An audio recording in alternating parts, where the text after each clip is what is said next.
नमस्कार जय जगन्नाथ समस्त को पवित्र रथयात्रार अनेक अनेक शुभेच्छा और शुभकामना।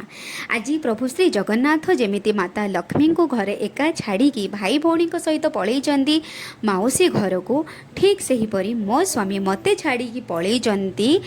प्रभु श्री जगन्नाथ सेवा करने मो मनरे गोटे प्रश्न आसूची प्रभु श्री जगन्नाथ माता लक्ष्मी को एका कहीं बड़दाण्ड छाड़ी मौसी घर को पलैले तांको भी तो सांगरे नहीं पारि थांते से माने दी जण गोटे रथरे बसिकी जाई पारि थांते किंबा माता लक्ष्मी पे आउ गोटे रथर योजना करा जाई पारि थांता कहीं प्रभु श्री जगन्नाथ एमिति कले तो यही क्षेत्र में माता लक्ष्मी रागिबाटा स्वाभाविक आज से खुशी रे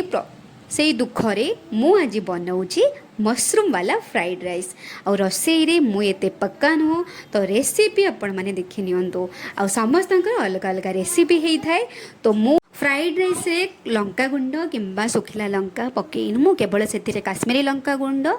रंग पाई एवं कंचा लंका पकई जाओ कंचा लंका मझिरु चिरा भी हैनी कहीं मो झील खाइब हो गला रेडी आम फ्राइड राइस यहाँ मो प्लेट आईटा मो झील प्लेट आमको तो फ्राइड राइस बहुत ही भल लगिला।